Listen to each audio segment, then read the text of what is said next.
Welcome viewers. Today we will be discussing about organizational effectiveness. The learning objective here is definition and importance of organizational effectiveness. We will discuss about the evolution of definition of organizational effectiveness from the classical and modern management viewpoint. Organizational effectiveness, how it has evolved. Organizational effectiveness has evolved from unidimensional to multidimensional construct. Organizational effectiveness, what is the basic definition? Degree to which an organization meets its goals and objectives, and the extent to which the organization solves various problems. It is also said that an organization achieves its intended outcomes or goals is also called organizational effectiveness.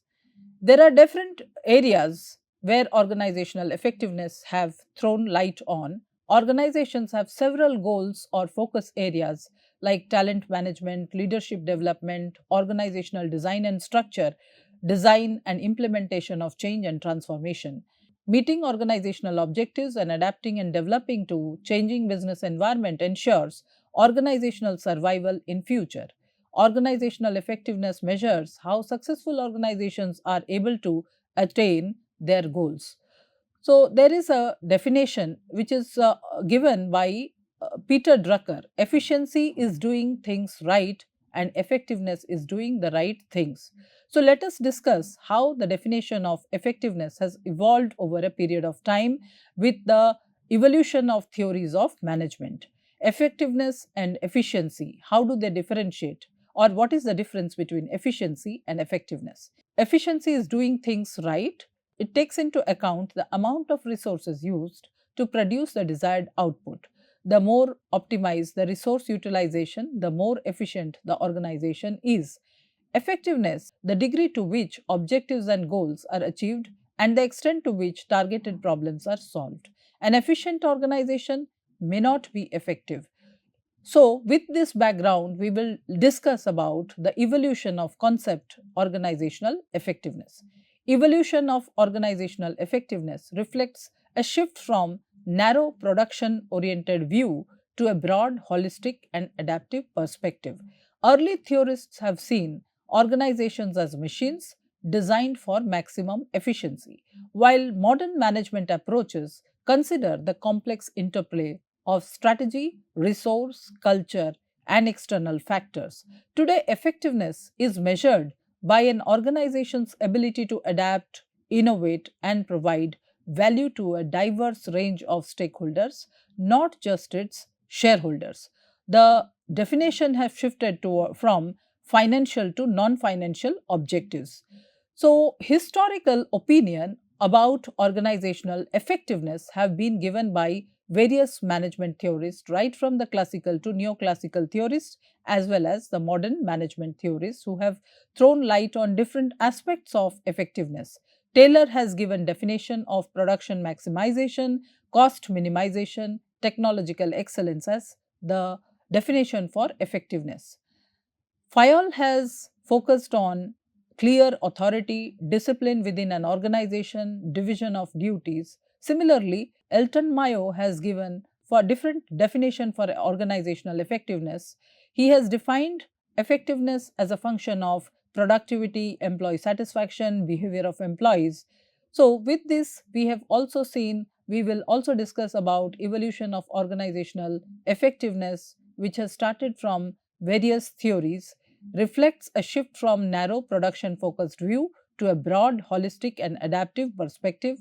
Early theorists saw organizations as machines designed for maximum efficiency, while modern approaches consider the complex interplay of strategy, resource, culture, external factors. Today, effectiveness is measured by an organization's ability to adapt, innovate, and provide value to diverse range of stakeholders, not just shareholders, and not just addressing the needs of customers. Classical and neoclassical perspectives on organizational effectiveness, right from 1900s to 1950s, how the definition has evolved. Focus of early theories optimizing internal working of the organization through standardization and rigid hierarchies. Scientific management theory by Frederick Taylor focused on productivity and efficiency. Productivity and efficiency were maximized by scientifically analyzing and standardizing workflow. So, effectiveness viewed through the lens of productivity metrics. The definition of effectiveness focused on productivity metrics. Bureaucracy theory, rational, impersonal, and hierarchical structures were the most efficient way to organize. Bureaucratic principles of clear chain of command and formal procedures were the key to effectiveness. Similarly, human relations movement in the neoclassical era have focused on social and psychological factors as influencing productivity. Interpersonal relationship and leadership were considered as important for organizational effectiveness. Further, systems and contingency approaches, which started from 1960s to 1980s, organizations were considered as complex open systems interacting with external environment, focused beyond internal efficiency. And there were three dominant theories: systems theory, contingency theory, and competing values framework. Systems theory focused on organization as an integrated system of interconnected parts. Measurement of effectiveness depends on organization's ability to adapt and maintain a balance. Contingency theory, highlighted on dominant paradigms of 1970s, asserts there is no one best way to organize. Optimal structure and management styles depend on situational factors, organization's size, the technology, and environment. Further, competing values framework, which was proposed by Kim Cameron and Robert Quinn in 1980s, they focused on the concept that an organization must manage competing demands in order to be effective, such as balancing stability or maintaining stability and control with flexibility and innovation. Competing values framework of organizational effectiveness model has identified four competing values that an organization must balance: human relations movement with internal focus and flexibility, which has emphasized on employee satisfaction and morale; open systems model, which has focused on external focus and flexibility, for example, innovation and adaptability; rational goal model with external focus and control, for example, productivity and profit; internal process model, internal focus and control; definition of effectiveness as information management and consolidation. So, with this, there is a definition which has been given based on flexibility and control, and on the other axis, internal and external environment. It leads to four quadrants, which is human relations model, open systems model, rational goal model, and internal process model. Human relations model focuses on the skilled workforce, and means of getting the skilled workforce is cohesive workforce. There has to be a focus on interpersonal interrelations. In open systems, the end or the goal of the open systems model is acquisition of resources, and means of getting the end product is flexibility. They emphasize on flexibility. In the rational goals model, the end result is productivity, and means of getting the end product is effective planning. Similarly, in the internal process model, the focus is on stability. They emphasize on the end result of stability. A system can, or how it can be more stable. The organization need to be stable, and the means of getting the end result is availability of information. If they have access to information, then the organization can be efficient by maintaining stability. So, all these models have emphasized on effectiveness, organizational effectiveness, with a goal of skilled workforce, acquisition of resources, productivity, and stability by obtaining different means, different ways of getting the end results, like human relations, the focus on cohesive workforce, flexibility in open systems, and planning, effective planning for rational goals model, and in case of internal process model, availability of valid information, availability of information. So, competing values framework has the dimensions with opposite values resulting in quadrants opposite to one another, has come up with a definition about different types of organizational culture. Competing values framework and how it has defined culture of an organization. The first definition that which focuses on human relations model, it talks about collaborative culture, like a culture where there is collaboration to do things in a better, to do things together. People need to have better interpersonal relations or human relations in order to collaborate or develop a clan culture.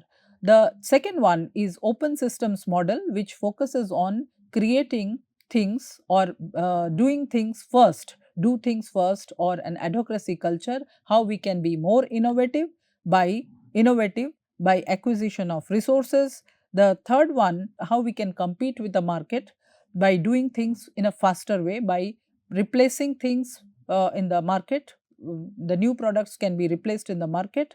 So it focuses on competing approach.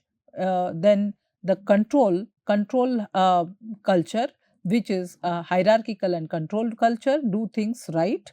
So the focus of, if you see the competing values framework, there are different ways of theory of effectiveness has come into picture.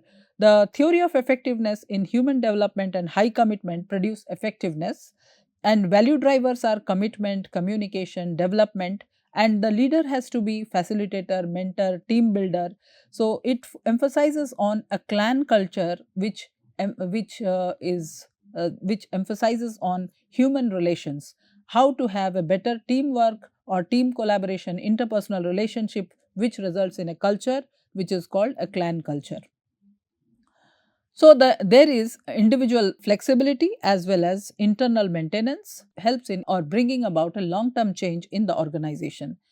And in the adhocracy culture, orientation is to create something new. How the organization can emphasize on innovation and creativity, where the leader type is innovator, entrepreneur, visionary leader, and value drivers, or to be more creative and innovative, are innovative outputs, transformation, and the organization need to be more agile.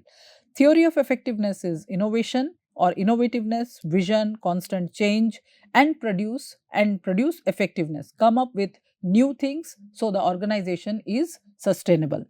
And the third type of culture, where it is emphasizing on hierarchy and control, the orientation is control, have rigid or tight control. Leader type is coordinator, monitor, leader is coordinator, monitor, and organizer. Value drivers are efficiency, time, the time duration, or reaching market on time, timeliness, consistency, uniformity, managing on the principles of bureaucracy. Theory of effectiveness, control and efficiency with capable processes produce effectiveness, effective results. If your processes are well under control, then the organization can maintain its efficiency. The fourth point is the culture type is market based culture. Orientation is compete. Leaders are hard drivers, competitors, producers, and value drivers are market share, goal achievement, and profitability. How they can achieve goals on time and increase their market share, how they can be more competitive in the market. So, organizations need to abide by the competing value frameworks with certain value drivers, and the theory of effectiveness is aggressively competing, customer focused, and be more productive, produce effectiveness. So, with understanding of the competing values framework, we have understood that there are different value drivers for each type of organizational culture. Not every organization is having the similar type of culture. For clan culture, there can be different value drivers. Adhocracy culture, where there is a focus on creativity, innovation, the value drivers is agility, transformation, bringing about large scale change. And for a hierarchical culture, where there is bureaucratic control, there is focus on value drivers of efficiency, timeliness, consistency, consistent operations, uniformity, or maintaining its resources. And when the market is highly dynamic and competitive, the value drivers are market share, how to increase your market share, how to achieve goals, and how to increase profitability. With the leaders, focus is completely different. Similarly, what we have seen, how organization utilizes its resources and operates on different theories in order to be more efficient and effective in different types of organizations, and with a different strategy, how it has adopted the value drivers. Now, moving forward, we have also seen that resource based and stakeholder perspective has been dominant perspective during 1980s to 2000s, and the era has brought attention to the internal external sources of competitive advantage. It is not just internal sources, but external sources can also help an organization to be more competitive. So let us understand what is resource based view and what is VRIN framework. Resource based view, very often called RBV, proposes sustainable competitive advantage and effectiveness is based on firm's unique internal resources and capabilities. Every firm has resources which are rare, inimitable, non substitutable, and are key to long term performance. What are these resources? The resources can be tangible, intangible, their resources can be the firm's tangible resources like land, capital, machinery, infrastructure, and intangible resources are the human capital, which can be drivers for long term performance. The organization's culture can be one of the assets of an organization to drive performance. Bridget and Werner Felt first proposed the concept of resource based view in his book RBV of the Firm in 1984. Further, we will also discuss about the VRIN framework, which is called value, rarity, imitability, and non-substitutability, proposed by J. Barney in year 1991. It provides a structure to identify resources that create sustainable competitive advantage. Resource-based view and stakeholders' perspectives have been dominant during 1980s to 2000s. C.K. Prahlad and Gary Hamel are the management theorists who have given concepts based on competitiveness, management concepts, basis for the competitiveness, strategic intent in 1989. They have also given a concept called core competence of corporation in 1990s and strategy as stretch and leverage. C.K. Prahlad has co-authored several books with Gary Hamel, and also further he has co-authored some books with other authors. The multinational mission balancing local demands and global vision, Prahlad and Dawes in 1987, Competing for Future, Prahlad and Hamel in 1994, emphasizes on democratizing strategy to engage large number of people to create strategic direction and explore ways to revitalize firms. So the definition we have seen over a period of time, the focus has shifted from profit to various other aspects of core competence of an organization, which have also been considered as a factor for effectiveness. Profitability, growth, ability to change, essentials for competitiveness, and profit generation involves leveraging resources, optimizing or creating or generating resources, developing, creating opportunities, entrepreneurship and innovation, searching for managerial talent with skills like teamwork, resolution of complex conflict, languages, and operationalizing concepts. Roles and values of top management in large, diversified multinational companies. And there is also another proponent of stakeholder theory, Friedman. Friedman has given a model called stakeholders theory of firm. Effectiveness depends on satisfying diverse needs of stakeholders, considers broad social responsibility rather than shareholders' value alone. So we have seen that it's not just profit. Beyond profit, there is a concern for people, concern for society, concern for planet, which is slowly emerging from the earliest definition or of the concept of organizational effectiveness. Theory of management and business ethics proposes morals and values in managing organizations. Now there is a concept called responsible management, which is coming into picture, which emphasizes on the business ethics, moral responsibility of organizations, values in managing organizations, which can help an organization to create a unique identity, to create a competitive advantage in the market. We have seen the competing values framework. So, in a market which is mired with a lot of competition, how an organization can sustain and survive when you have to create a unique identity for yourself. So, it's not just profit that will drive a long term performance. Advocates of a holistic approach to management to balance the needs and interest of employees, customers, suppliers, the community, the government in decision making processes. So there are different stakeholders who are helping the organization to perform, and every individual or every stakeholder group's interest need to be taken care of, not just the firm's perspective or the firm's interest. By considering all stakeholders, organizations can foster sustainable long-term value creation, improve customer relationship, enhance reputation, enhance its identity, image, leading to sustainable business. There is another perspective called balance scorecard. Kaplan and Norton has proposed this concept in 1990s. The strategic management framework measures effectiveness from four perspectives of finance, customer perspective, internal business process, and learning and growth. Earlier, we have seen that definition was just restricted to finance and customers, but now the focus has moved towards internal business processes, learning and growth, capacity development of employees.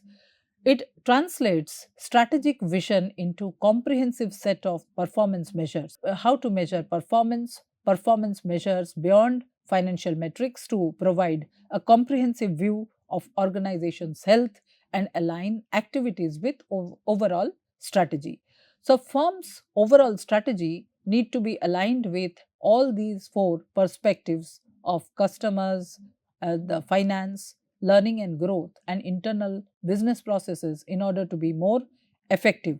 Transforming a transforms strategy into measurable objectives and serves as a tool to manage strategy execution and long-term value creation. So with this, we have come up with a definition of balance scorecard, and it rests with four important perspectives of financial performance, customer focus, internal business processes, learning and growth. The focus of financial performance is maximizing shareholders and financial value.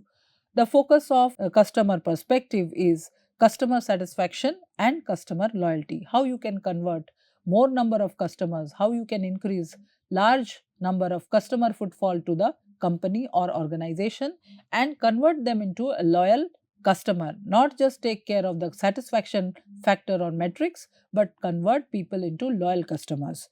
The learning and growth perspective emphasizes on the development of human capability in the organization, how to innovate, how to improve the innovation capability of employees, how to improve performance. So focus is on innovation and employee development. Develop employees, develop their capability to innovate, and the focus of internal business process is optimize operational efficiency and emphasize on the quality of products. So let us just understand what are the key matrices behind and what is the objective of each of these perspectives. Financial performance talks about what are the financial results. What results are we going to obtain to increase profit of the shareholders? The key performance indicators are return on investment. What are the returns of investment? What is the revenue and growth, operating income and net profit margin? What is the cash flow? So, which will give us an understanding of the financial results. The client satisfaction or customer satisfaction perspective talks about how do we get customer satisfaction. What are the key performance matrices or indicators? Customer satisfaction score. What is the score which an organization has obtained? What is the net promoter score? Customer retention rate. Are we able to retain customers? Are we able to convert them into loyal customers? Customer lifetime value, customer engagement. What is the market share and customer acquisition cost? What is the cost to acquire a new customer? And the focus on learning and growth is how to innovate and improve. The focus here restricts on internal knowledge creation, skills, knowledge, creativity and innovation, and the type of culture. What is the culture of an organization? Is it flexible? Does it empower people to come up with new ideas? What is the type of decision making? How do they, is it a participative approach of decision making? So what is that has been given much importance, and the key performance indicators are employee turnover rate. employee engagement score. Are the employees engaged? Are they just satisfied, or they are working beyond the call of their duties? They can develop citizenship behavior in the employees. Training hours, what is the investment on training of employees? Innovation pipeline strength. Organizations focus on the innovation capability of employees. What is the time to proficiency? Time to proficiency, have they been empowered enough to develop themselves as proficient thinkers? And what is knowledge retention rate? Are we able to retain people who have developed experience, insight, who have gained knowledge within the organization by learning on different processes? So, what is the focus of an organization towards this, which will help in creating a balance, which will help in understanding the overall performance, not just the financial results? What internal factors, internal processes need improvement? What is the operational efficiency? The key performance indicators are process efficiency. Have we developed efficient processes? Are we improving the processes? What is the time to market? If the processes are efficient, company being able to reach to the market on time, quality of control measures, quality control measures being adopted, cost of goods and services, cost of goods sold, what is the inventory turnover, and whether the Six Sigma level has been maintained or not. So, balance scorecard is a strategic framework which helps in taking action. Balance scorecard clarifies and translates the vision and strategy, clarifying the vision of an organization, gain consensus. It also helps in communicating and linking, communicating and educating, setting the goals, linking rewards to performance measures. People will be only engaged if they are able to if they are able to link the vision and strategy to their current roles and responsibilities, if they are able to set goals and link rewards to performance measures. Planning and setting targets, like setting targets, aligning strategic initiatives, allocating allocation of resources, establishing small milestones so that they can reach the goals on time. What is the feedback to the employees? Strategic feedback and learning, articulating the shared vision, how the company has been successful enough to articulate the vision and supply strategic feedback to them, facilitating learning, review, providing feedback to them, and how employees have learned. These measures have helped the company to develop a strategic framework for action. Balance scorecard is a strategic framework, measures effectiveness from four perspectives: financial, customer, internal business process, learning, and growth, which translates strategic vision into a comprehensive set of performance measures, measures performance beyond financial metrics to provide a comprehensive view of organization's health, activities with overall strategy. It transforms strategy into measurable objectives and serves as a tool to manage strategy execution and long term value creation. Let us understand the financial perspective of balance scorecard in more details. It measures how companies' financial objectives are being achieved. This perspective addresses the traditional concern of how company looks to the shareholders. Financial objectives often relate to profitability, cost effectiveness, and revenue growth, with focus on key performance indicators of return on investment, revenue growth, net profit margin, and cash flow. The customer perspective emphasizes on company's success to meet customers' needs and expectations, focuses on how our customers perceive company, ensures that company's activities are aligned with customers' needs and expectations. Customer satisfaction and loyalty are key drivers of future financial performance, with key performance matrices like satisfaction score of customers, customer retention and acquisition rate, market share, and net promoter score. Internal business process assesses efficiency and effectiveness of a company's internal operations and key business process. An organization must excel at certain internal operations to achieve financial and customer objectives. This perspective examines the efficiency and quality of internal business process to create and deliver value to customers with relevant metrics of cycle time, defect rates, operational efficiency, quality, how the company ensures quality maintenance, new product introduction in time, learning and growth, emphasizes on organizational capacity development. Foundation for all perspectives is organization's ability to continue to improve, create value for the organization. Learning and growth emphasizes on long-term drivers of growth, innovation and change. It evaluates organizations' ability to innovate and improve in areas like employee skill, technology and culture. The key matrices are intangible assets, human capital, information capital and organizational capital. Human capital is employee satisfaction, engagement, and retention. Information capital is availability and capability of information systems. Organizational capital is the culture, leadership, and the teamwork which is prevalent in the organization. And what is the benefit of balanced scorecard? It helps in strategy execution, provides clear structure to implement and communicate strategy throughout the organization. Better alignment aligns departmental goals and daily operations with corporate strategy, ensures all departments are working towards the same objective. It gives a holistic view. The scorecard balances financial, non financial metrics, helps managers avoid focusing on short term financial results. Enhanced communication. Strategy map is a tool used to create a visual and easy to understand representation of strategy for both internal external stakeholders. So let us understand how we can manage strategy using the four processes of a balanced scorecard, translating vision and strategy using the four perspectives.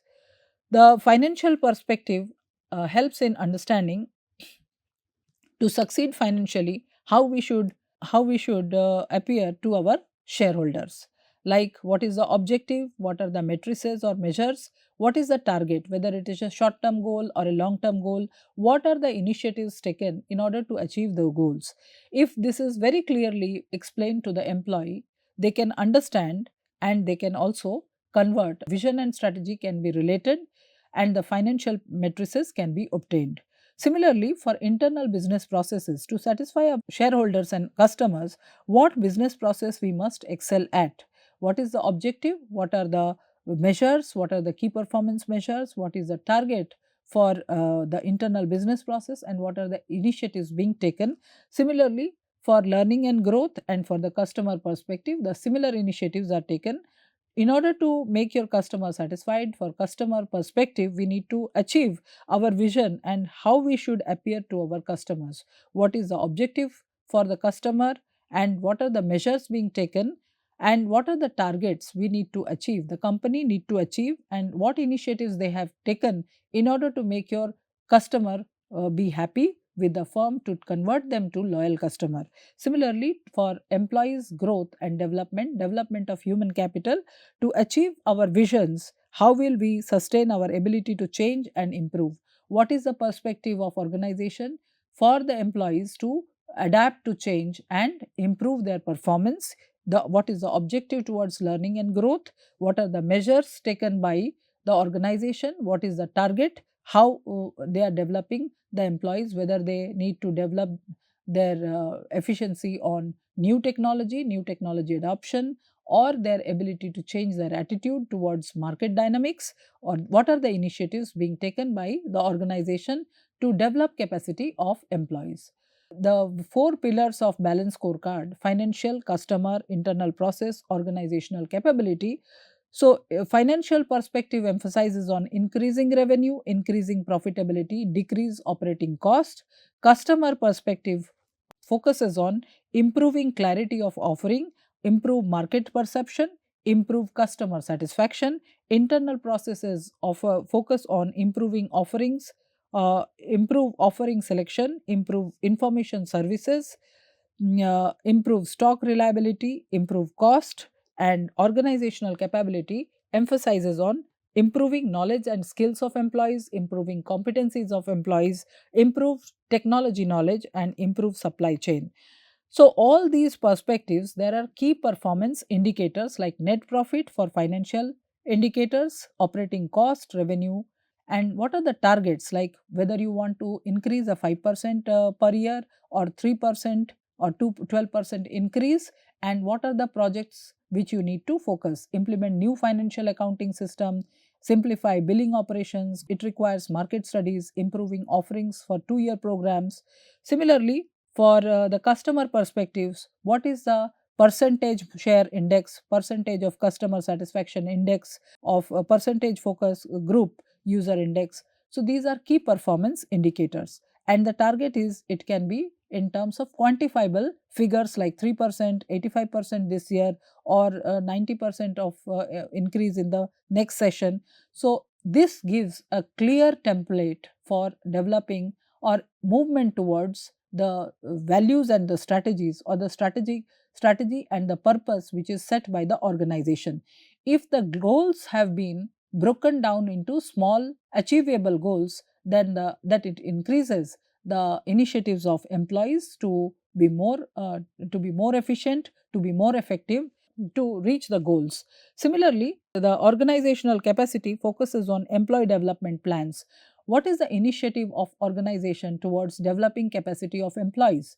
There is a change, like for example, if we discuss on the transition in new technologies. New technologies have come up into the market, and the new technology, what is learning of employees towards those efficient technologies? We have smart technologies. What if the employees are inefficient, incapable of learning on those new technologies? They cannot improve their operations. So employee development plan, technology training, what is the investment on technology training, what is the supply chain efficiency index, need to be taken care of in order to improve organizational capacity, to improve knowledge and skills of employees, improve technology, improve supply chain efficiency. And what are the targets? Whether we have improved by 95% in place, we have become 90% efficient, 95% efficient, and technology improvement program including data center upgrade. So this is the, if these are the projects, what is the company's focus towards initiatives like internal processes? If the key performance indicators are new product sale, brand awareness, cost efficiency index, so the target can be fixed as if it is 12%, 10%, 5% per year. How goals of the project being achieved, or what is the initiative, or what is the effectiveness of organization if they are focusing on the strategic objectives of financial or customer internal processes and organizational capability. So this talks about how the organization can use a balanced scorecard perspective in order to be more effective. Transforming society. Another example I would like to state here is society can be transformed through ease of access of ultra high speed mobile information service. Focus of customer service is clarity in offering that surpasses anything in the market today. Best user interface, content participation, strong supply chain for content and information, and brand awareness. Reinvigorate brand based on success, attract a wider young audience.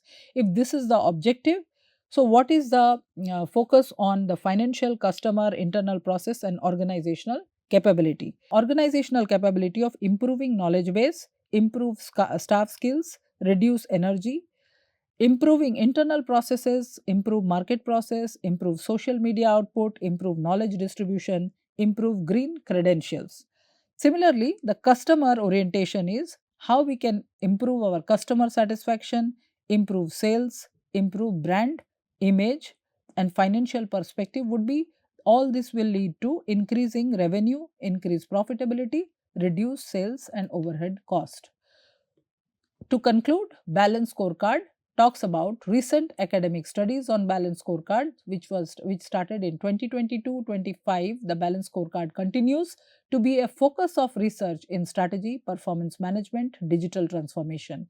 The recent studies have provided valuable insights into how Balanced Scorecard is evolving to address new challenge, include sustainability, artificial intelligence integration, and sector specific applications. There are further definitions of organizational effectiveness in context of modern and agile framework. As we have seen that organizations have been moving from rigidity to flexibility with the evolution of the concepts of management, from the scientific to bureaucratic management to modern management perspective. In this highly dynamic and competitive era, the modern management context, and introduction of agile frameworks, the year 2000 and beyond, they have seen a dynamic whole world has changed with several changes in the business environment. So, current trends in organizational effectiveness have also changed. The focus from profit orientation to focus on employees, customer perspective, as we have discussed in case of balanced scorecard, the concern for effectiveness has been internal processes, financial perspective, customer perspective, as well as learning and development of human capital. Now, the current trends in organizational effectiveness focus on adaptability, resilience in a rapidly changing digital and globalized world. So, we will focus on organizational agility, digital transformation, employee centric models, and dynamic capability. What is agility? Ability to adapt quickly to the market changes, adopt new technologies, and remain competitive. Digital transformation, artificial intelligence, and data analytics is integrated into organizational structures to create leaner, efficient, data driven workflows. New structures such as network based teams emerged as a result. Employee centric models focus on employee well being, engagement, and inclusivity. Effectiveness is linked to positive workplace culture. So slowly we are seeing the difference. Now we just discussed that organization was focusing on a financial perspective, customer perspective, internal process perspectives, and learning and growth. Now there is a shift towards positive workplace culture. Empowering employees, fostering creativity and innovation are crucial for retention and innovation. And these evolution in the definition of organizational effectiveness led to definition of organizational effectiveness construct as not just a unidimensional construct but a multidimensional construct. Further, dynamic capability. Building on the resource based view, the concept focuses on a firm's ability to continuously update its capabilities to keep pace with environment, which is crucial for sustainable competitive advantage. How the influence of proponents of organizational agility have affected on the definition of organizational effectiveness. Jeff Sutherland and Ken Schwaber, they are co-creators of Scrum framework, founding fathers of Agile framework, extended Scrum from the software development to organizational context, and they are advocates for iterative cycles and customer-centric value delivery across enterprise. Dave Snowden's work applies complexity science to organizational change, provides framework for agile and adaptive practices. Lisa Adkins, agile coach and author of Coaching Agile Teams. Alistair Cockburn is author of Agile Manifesto and creator of the Crystal family of agile methodologies. His work emphasizes communication and reflection as important factor for effective teamwork. David Anderson championed Kanbans for achieving enterprise agility and business resilience. Agility and impact on strategic and structural elements of organization wide change. Agility has also impacted the strategic and structural elements of organization wide change. Aaron D. Smet and Walter McKinsey and Company, they have focused on large companies. They have said large companies can also become agile. The work identifies 5 trademarks of agile organizations, including a network of teams and rapid decision making cycles. Leffingwell, founder of Scaled Agile Framework, a well known methodology used by larger enterprises to apply lean agile principles across their operations. Linda Hobesh, author of Agile Organization, provides a comprehensive strategy for building engaged and resilient business by developing organizational capabilities. Ron Heifetz and Mary Linsky, pioneers of adaptive leadership concept, focus on mobilizing people to adapt to change. rather than solving problems with traditional authority. So, what we have discussed so far, we started with the early definition of organizational effectiveness, concern for shareholders, profit maximization.